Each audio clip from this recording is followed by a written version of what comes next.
എല്ലാവർക്കും നമ്മുടെ പുതിയ വീഡിയോയിലേക്ക് സ്വാഗതം. ഇന്നത്തെ നമ്മുടെ റെസിപ്പി റെസ്റ്റോറൻറ്റ് സ്റ്റൈൽ നല്ല ടേസ്റ്റി ആയിട്ടുള്ളൊരു എഗ് നൂഡിൽസും അതുപോലെ തന്നെ ഈസി ആയിട്ട് നമുക്ക് ചെയ്തെടുക്കാൻ പറ്റിയ ഒരു വെജ് മഞ്ചൂരിയനും ആണ്. നമ്മൾ റെസ്റ്റോറൻറ്റിൽ നിന്ന് വാങ്ങിക്കഴിക്കുന്ന ഒരു സെയിം ടേസ്റ്റിൽ തന്നെ നമുക്കിത് ഈസി ആയിട്ട് വീട്ടിൽ തന്നെ ചെയ്തെടുക്കാവുന്നുള്ളൂ. അതുപോലെ തന്നെ ഒരു നൂഡിൽസ് ഒന്നും ഒട്ടും തന്നെ കുഴഞ്ഞൊന്നും പോകാതെ നല്ല പെർഫെക്റ്റ് ആയിട്ട് നമുക്ക് റെഡിയാക്കി എടുക്കാനും പറ്റും. അപ്പം നമുക്ക് ഇതെങ്ങനെയാണ് തയ്യാറാക്കുന്നതെന്ന് ഒന്ന് കണ്ടു നോക്കാം. ഈ ഒരു വീഡിയോ കണ്ടുകൊണ്ടിരിക്കുന്ന സമയത്ത് നിങ്ങൾക്ക് ഇഷ്ടപ്പെടുവാണെങ്കിൽ മറക്കാതെ തന്നെ ഒരു ലൈക്ക് ബട്ടണും കൂടെ ഒന്ന് ക്ലിക്ക് ചെയ്യണേ. ചാനലൊന്ന് സബ്സ്ക്രൈബ് ചെയ്ത് സപ്പോർട്ടും കൂടി ചെയ്യുക.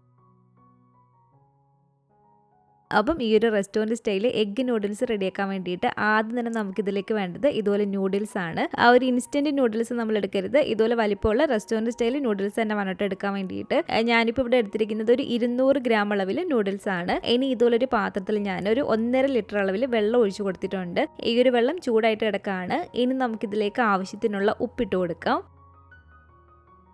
അതുപോലെ തന്നെ ഇനി നമുക്കിതിലേക്ക് കുറച്ച് ഓയിലും കൂടി ഒഴിച്ചു കൊടുക്കണം. ഓയിൽ ഒഴിച്ചു കൊടുക്കുമ്പോൾ സൺഫ്ലവർ ഓയിലോ അതുപോലെ തന്നെ വെജിറ്റബിൾ ഓയിലോ ഒലിവ് ഓയിലോ ഏത് വേണമെങ്കിലും ചേർത്ത് കൊടുക്കാം.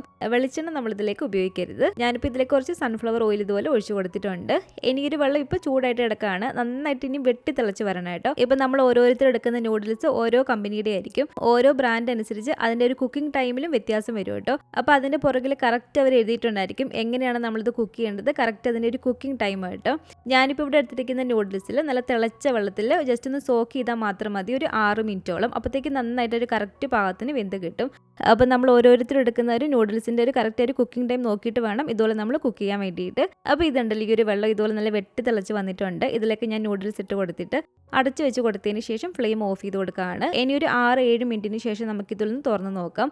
അപ്പോൾ കറക്റ്റ് ഒരു പാകത്തിന് വെന്തിട്ടുണ്ടായിരിക്കും. ഇതിപ്പോൾ കറക്റ്റ് ഒരു 6 മിനിറ്റ് ആയിട്ടുണ്ട്. ഇനി നമുക്കിത് തുറന്ന് നോക്കാം. ഇതിപ്പോൾ ഒരു കറക്റ്റ് ഒരു പാകത്തിന് എനിക്ക് കുക്കായി വന്നിട്ടുണ്ട് കേട്ടോ. ഓവറായിട്ട് ഒരിക്കലും നൂഡിൽസ് നമ്മൾ കുക്ക് ചെയ്തിട്ട് എടുക്കരുത്. ഒരു 95% മാത്രമേ നമ്മൾ വേവിച്ചിട്ട് എടുക്കാവുള്ളൂ. ഇതുപോലെ കറക്റ്റ് പാകത്തിന് നമുക്ക് വെന്ത് കിട്ടിയാൽ ഇനി നമ്മൾ ഈ ഒരു വെള്ളത്തിൽ ഒരിക്കലും ഇട്ട് വെച്ച് കൊടുക്കരുത്. അപ്പോൾ തന്നെ നമ്മളൊരു അരിപ്പ് പാത്രത്തിലേക്ക് ഊറ്റി ആ ഒരു വെള്ളം ഫുള്ളായിട്ട് കളഞ്ഞിട്ടെടുക്കുക ഇതുപോലെ. എന്നിട്ട് ഇതിൻ്റെ മുകളിലേക്ക് ഒരു 3-4 ഗ്ലാസ്സോളം നല്ല തണുത്ത വെള്ളം ഒഴിച്ചു കൊടുക്കുക കേട്ടോ.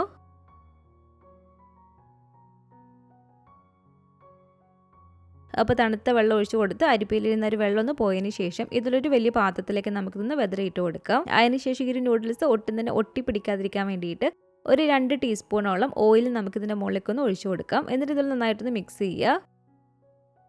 ഈ ഒരു രീതിയിൽ നമ്മൾ ചെയ്തിട്ടെടുക്കുമ്പോൾ നൂഡിൽസ് ഒരിക്കലും ഒട്ടിപ്പിടിക്കത്തില്ല. ഇനി നമുക്കിതിലേക്ക് വേണ്ടത് ഇതുപോലൊരു 4 മുട്ടയാണ് കേട്ടോ. ഒരു 4 കോഴിമുട്ട നമുക്കിതുപോലെ ഒരു പാത്രത്തിലേക്ക് പൊട്ടിച്ചുറ്റി കൊടുക്കാം. ഇതിലേക്ക് നമുക്ക് ആവശ്യത്തിനുള്ള ഉപ്പും അതുപോലെ തന്നെ ഒരു 1/2 ടീസ്പൂൺ അളവിൽ കുരുമുളക് പൊടിയും കൂടി ഇട്ട് കൊടുക്കാം. ആദ്യം ഇതിലേക്ക് ഒരു 1/4 ടീസ്പൂൺ കുരുമുളക് പൊടി ഇട്ട് കൊടുത്തിട്ട് നന്നായിട്ടൊന്ന് മിക്സ് ചെയ്യുക. എന്നിട്ട് ബാക്കി 1/4 ടീസ്പൂൺ നമ്മൾ അത് ഫ്രൈ ചെയ്യുന്ന സമയത്ത് ഇട്ട് കൊടുത്താൽ മതി. അപ്പോൾ ഇതുണ്ടല്ലോ ഇതുപോലെ മുട്ട നന്നായിട്ട് ഞാനൊന്ന് അടിച്ചെടുത്തിട്ടുണ്ട്. ഇനി ഇതുപോലെ ഒരു പാനിലേക്ക് നമുക്ക് ഒരു 1.5 ടേബിൾ സ്പൂൺ അളവിൽ ഓയിൽ ഒഴിച്ചു കൊടുക്കാം. സൺഫ്ലവർ ഓയിലാണ് കേട്ടോ ഞാൻ ഒഴിച്ചു കൊടുത്തിരിക്കുന്നത്. ഓയിലൊന്ന് ചൂടായിട്ട് വരുമ്പോഴത്തേക്കും ഈ ഒരു മുട്ട നമുക്കിതിലേക്ക് ഒഴിച്ചു കൊടുക്കാം. എന്നിട്ട് ഇത് കണ്ടില്ല ഇതുപോലെ മുട്ട ജസ്റ്റ് ഒന്ന് കുക്കായി വരാൻ തുടങ്ങുമ്പോഴത്തേക്കും നമ്മൾ സാധാരണ ചെയ്യുന്നതൊന്ന് ചിക്കി എടുത്താൽ മതി. ഇതുപോലെ മുട്ട നന്നായിട്ട് നമ്മളൊന്ന് ചിക്കി എടുത്തതിന് ശേഷം ഇതിലേക്ക് നമുക്ക് 1/4 ടീസ്പൂൺ അളവിൽ കുരുമുളക് പൊടിയും കൂടി ഇട്ട് കൊടുക്കാം. എന്നിട്ട് നന്നായിട്ട് ഇതിലൊന്ന് മിക്സ് ചെയ്തിട്ട് എടുക്കുക. അപ്പോൾ ഈ ഒരു മുട്ട ചിക്കിയത് ഇവിടെ റെഡി ആയിട്ടുണ്ട്. ഇത് നമുക്ക് വേറൊരു പാത്രത്തിലേക്കൊന്ന് മാറ്റി കൊടുക്കാം. ഇനി നമുക്ക് ഇതുപോലൊരു പാനിലേക്ക് ഒരു 2-2.5 ടേബിൾ സ്പൂൺ അളവിൽ ഓയിൽ ഒഴിച്ചു കൊടുക്കുക. സൺഫ്ലവർ ഓയിൽ തന്നെയാണ് ഒഴിച്ചു കൊടുത്തിരിക്കുന്നത്. ഓയിലൊന്ന് ചൂടായിട്ട് വരുന്ന സമയത്ത് ഒരു 2 ടേബിൾ സ്പൂൺ അളവിൽ വെളുത്തുള്ളി ഇതുപോലെ തീരെ പൊടിയായിട്ട് കട്ട് ചെയ്തിട്ട് എടുത്തിരിക്കുന്നതാണ്. അത് നമുക്ക് ഇതിലേക്ക് ഇട്ട് കൊടുക്കാം. എന്നിട്ട് നന്നായിട്ട് ഇളക്കിയിട്ട് എടുക്കുക. അപ്പോൾ വെളുത്തുള്ളി ചേർത്ത് ഇതുപോലെ നന്നായിട്ട് നമ്മളൊന്ന് ഇളക്കിയെടുത്തതിന് ശേഷം ഇനി നമുക്കിതിലേക്ക് ചേർത്ത് കൊടുക്കേണ്ടത് സ്പ്രിംഗ് ഓനിയൻ്റെ ഒരു വൈറ്റ് ഭാഗം ഇതുപോലെ കട്ട് ചെയ്തെടുത്താണ്. അതൊരു 2 ടേബിൾ സ്പൂണോളം ഇതിലേക്ക് ഇട്ട് കൊടുക്കാം. അതുപോലെ തന്നെ നമ്മുടെ ഉണ്ടെങ്കിൽ മാത്രം 1 ടേബിൾ സ്പൂൺ അളവിൽ സെലറി കട്ട് ചെയ്തതും കൂടി ഇട്ട് കൊടുക്കാം കേട്ടോ. അതുണ്ടെങ്കിൽ മാത്രം ചേർത്ത് കൊടുത്താൽ മതി, ഇല്ലെങ്കിൽ ഒഴിവാക്കാനാണ്. 2 പച്ചമുളക് ഇതുപോലെ കട്ട് ചെയ്തതും കൂടി ഇട്ട് കൊടുത്തിട്ട് നന്നായിട്ട് ഇളക്കിയിട്ട് എടുക്കുക. ഒരു മീഡിയം ടു ഹൈ ഫ്ലെയിമിൽ ഇട്ട് കൊടുത്തിട്ട് തന്നെ ഒരു 1 മിനിറ്റോളം ഇളക്കിയിട്ട് എടുക്കുക. അതിനുശേഷം ഇതിലേക്ക് നമുക്ക് ചേർത്ത് കൊടുക്കേണ്ടത് ഒരു ചെറിയ സവാള ഇതുപോലെ നീളത്തിൽ കട്ട് ചെയ്തതും ഇതൊരു 6 ബീൻസ് ഇതുപോലെ ഞാൻ കട്ട് ചെയ്തെടുത്താണ്. അതും കൂടി നമുക്ക് ഇട്ട് കൊടുക്കാം. അതുപോലെ തന്നെ ഒരു ചെറിയ ക്യാരറ്റ് ഇതുപോലെ നീളത്തിൽ കട്ട് ചെയ്തെടുത്തിരിക്കുന്നതാണ്. അതും കൂടി നമുക്ക് ഇതിലേക്ക് ഇട്ട് കൊടുക്കാം. എന്നിട്ട് നമ്മൾ ഹൈ ഫ്ലെയിമിൽ തന്നെ ഇട്ട് കൊടുത്തിട്ട് വേണം ഇതുപോലെ ഇളക്കിയെടുക്കാൻ വേണ്ടിയിട്ട്. അതുപോലെ തന്നെ ഈ ഒരു വെജിറ്റബിൾസ് ഒന്നും ഒരുപാട് സമയം നമ്മൾ കുക്ക് ചെയ്യുകയും ചെയ്യരുത്, അതൊരിക്കലും കുഴഞ്ഞു പോകരുത്. ഈ ഒരു വെജിറ്റബിൾസിൻ്റെ ഒക്കെ ഒരു പച്ച ചെവിയൊന്ന് മാറി വന്നാൽ മാത്രം മതി. അപ്പോൾ അത്രയും സമയം മാത്രമേ നമ്മളിത് കുക്ക് ചെയ്യാവുള്ളൂ. ആ ഒരു ക്യാരറ്റിൻ്റെ ബീൻസിൻ്റെ ഒക്കെ ഒരു പച്ചച്ചെവി അത്യാവശ്യം ഒന്ന് മാറി വന്നതിന് ശേഷം ഇനി നമുക്ക് ഇതിലേക്ക് ചേർത്ത് കൊടുക്കേണ്ടത് ഇതുപോലെ ക്യാപ്സിക്കം ആണ് കേട്ടോ. ക്യാപ്സിക്കം നമുക്ക് ഇഷ്ടമുള്ള കളറിലുള്ളത് ചേർത്ത് കൊടുക്കാവുന്നതാണ്. ഞാനിപ്പോൾ ഇതിലേക്ക് റെഡും ഗ്രീനും ആണ് കേട്ടോ ചേർത്ത് കൊടുക്കുന്നത്. ഗ്രീൻ മാത്രം ചേർത്ത് കൊടുത്താലും മതി. റെഡ് ക്യാപ്സിക്കം ഒരു 3/4 കപ്പ്, അതുപോലെ തന്നെ ഒരു ഗ്രീൻ ക്യാപ്സിക്കം ഒരു 3/4 കപ്പ് ഇതിലേക്ക് ഇട്ട് കൊടുത്തിട്ടുണ്ട്.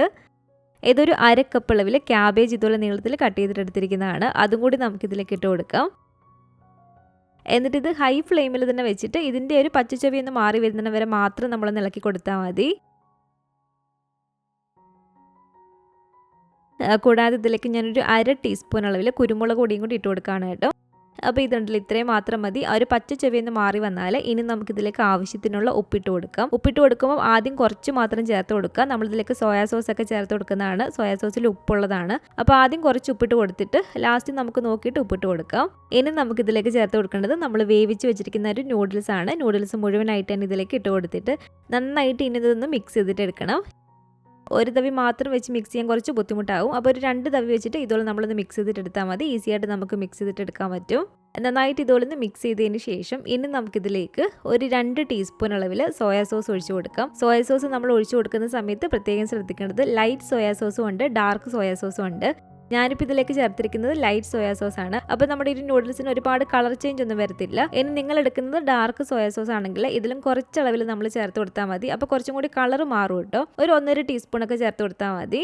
അതുപോലെ തന്നെ ഒരു 3 ടീസ്പൂൺ അളവിൽ ചില്ലി സോസും, ഇത് 1 ടീസ്പൂൺ അളവിൽ വിനാഗിരിയാണ്. അതുപോലെ തന്നെ നമ്മൾ ആദ്യമേ ചിക്കി വെച്ചിരുന്ന ഒരു മുട്ടയും കൂടി ഇതിലേക്ക് ഇട്ട് കൊടുത്തിട്ട് ഇത് വീണ്ടും നന്നായിട്ടൊന്ന് മിക്സ് ചെയ്തിട്ട് എടുക്കുക.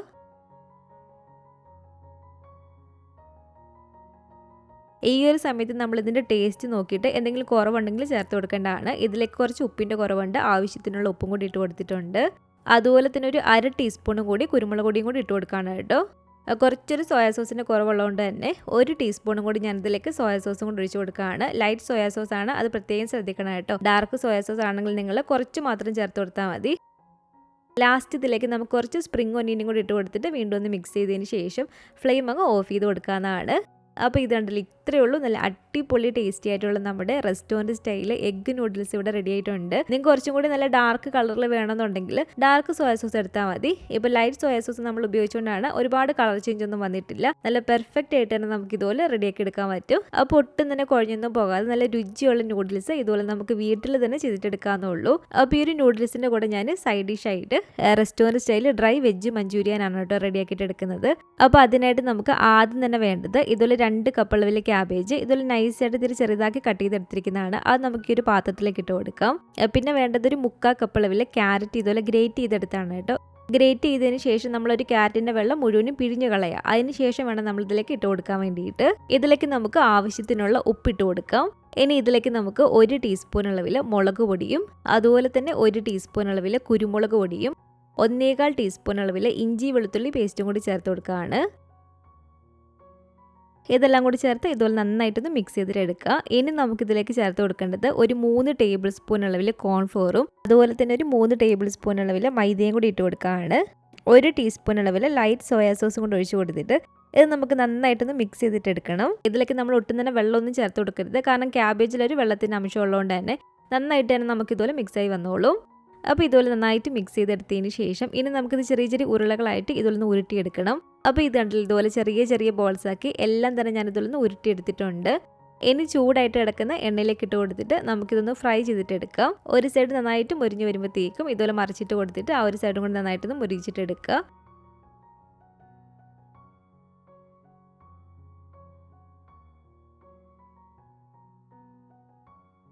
അപ്പോൾ ഇതിവിടെ നന്നായിട്ട് തന്നെ നമുക്കൊന്ന് ഫ്രൈ ആയി വന്നിട്ടുണ്ട്. ഇത് നമുക്ക് ഈ ഒരു പാനിൽ നിന്ന് എടുത്തു മാറ്റാവുന്നതാണ്.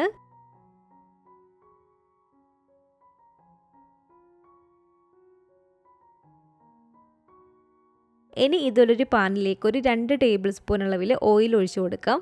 സൺഫ്ലവർ ഓയിലോ വെജിറ്റബിൾ ഓയിലോ ഒലിവ് ഓയിലോ ഏത് വേണമെങ്കിലും ചേർത്ത് കൊടുക്കാം.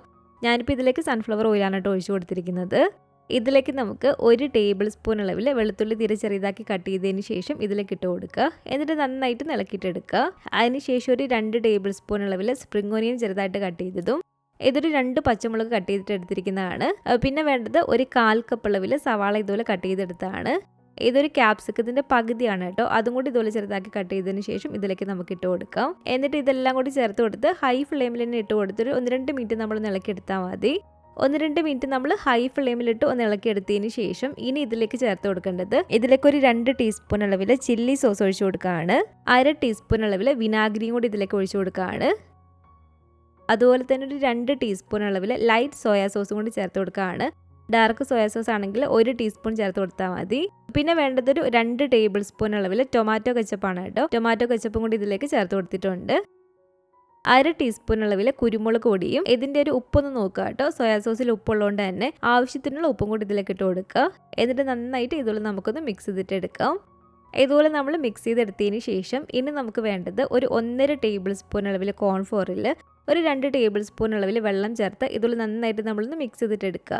എന്നിട്ട് ഒരു കോൺഫ്ലോറിൻ്റെ ഒരു മിക്സ് നമ്മളിതിലേക്ക് ഒഴിച്ചു കൊടുത്തിട്ട് നന്നായിട്ട് ഒന്ന് ഇളക്കിയിട്ടെടുക്കുക. ഞാനിപ്പോൾ ഇവിടെ കുറച്ച് ലൂസായിട്ടുള്ള ഒരു ഗ്രേവി ടൈപ്പ് അല്ല ചെയ്യുന്നത്, ഡ്രൈ വെജ് മഞ്ചൂരിയനാണ്. അതുകൊണ്ട് തന്നെ വളരെ കുറച്ച് മാത്രം ഒരു 1/4 കപ്പ് വെള്ളം ഒഴിച്ചു കൊടുത്തിട്ടൊന്ന് ഇളക്കിയിട്ടെടുക്കുകയാണ്. നിങ്ങൾക്ക് ആ ഒരു ഗ്രേവി ടൈപ്പ് വെജ് മഞ്ചൂരിയനാണ് വേണ്ടെങ്കിൽ ഇതിലേക്ക് നമുക്ക് 1 കപ്പോളം വെള്ളം ഒഴിച്ചു കൊടുക്കാം. അപ്പോൾ 1/4 കപ്പ് അളവിൽ വെള്ളം കൂടി ചേർത്ത് ഇതുപോലെ നന്നായിട്ട് മിക്സ് ചെയ്ത് ഒന്ന് ചൂടായി വന്നതിന് ശേഷം ഇനി നമ്മൾ ഫ്രൈ ചെയ്ത് വെച്ചിരിക്കുന്ന എല്ലാം കൂടി ഇതിലേക്ക് ഇട്ട് കൊടുക്കുക. എന്നിട്ട് നന്നായിട്ടൊന്ന് മിക്സ് ചെയ്തിട്ട് എടുക്കുക കേട്ടോ. ഇതുപോലെ കുറച്ച് സ്പ്രിംഗ് ഓനിയനും കൂടി നമുക്കിതിലേക്ക് ഇട്ട് കൊടുക്കാം.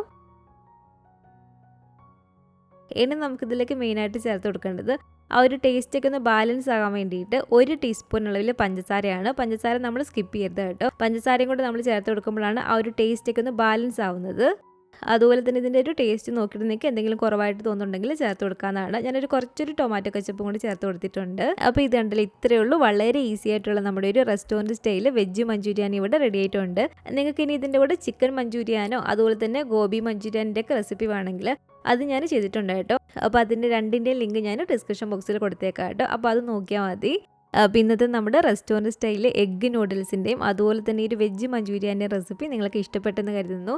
ഇഷ്ടപ്പെട്ടെങ്കിൽ തീർച്ചയായിട്ടും നിങ്ങളിതൊന്ന് ട്രൈ ചെയ്ത് നോക്കുക കേട്ടോ. ഉണ്ടാക്കി നോക്കുകയാണെങ്കിൽ നിങ്ങളുടെ അഭിപ്രായങ്ങളൊക്കെ മറക്കാതെ തന്നെ നമ്മുടെ കമൻറ്റ് ബോക്സിൽ വന്നറിയിക്കുക. അതുപോലെ തന്നെ ഈ ഒരു വീഡിയോ ഇഷ്ടപ്പെട്ടെങ്കിൽ മറക്കാതെ തന്നെ ഒരു ലൈക്ക് ബട്ടണും കൂടെ ഒന്ന് ക്ലിക്ക് ചെയ്യണേ. നിങ്ങളുടെ ഫാമിലിയും ഫ്രണ്ട്സും ഒക്കെ ആയിട്ട് നമ്മുടെ ഒരു വീഡിയോ ഒന്ന് ഷെയർ ചെയ്ത് കൊടുക്കുക. പുതിയതായിട്ട് ഈ ഒരു ചാനൽ ആരെങ്കിലും കാണുന്നുണ്ടെങ്കിലും ഇതുവരെയായിട്ടും ഈ ഒരു ചാനൽ സബ്സ്ക്രൈബ് ചെയ്തിട്ടില്ലെങ്കിലും താഴെ കാണുന്ന ഒരു റെഡ് സബ്സ്ക്രൈബ് ബട്ടണും കൂടെ ഒന്ന് പ്രസ് ചെയ്ത് സപ്പോർട്ട് ചെയ്യണേ. കൂട്ടത്തിൽ കാണുന്ന ബെല്ലൈക്കണും കൂടെ ഒന്ന് ക്ലിക്ക് ചെയ്ത് അതിൽ ഓൾ എന്നൊരു ഓപ്ഷൻ തന്നെ കൊടുക്കുകയാണെങ്കിൽ ഞാൻ പുതിയ റെസിപ്പികളൊക്കെ ഇടുന്ന സമയത്ത് നിങ്ങൾക്ക് അതിൻ്റെ നോട്ടിഫിക്കേഷൻ കിട്ടുന്നതായിരിക്കും. ഇൻഷാ അല്ലാഹ് വീണ്ടും നമുക്കിതുപോലെ നല്ലൊരു റെസിപ്പിയായിട്ട് കാണാം.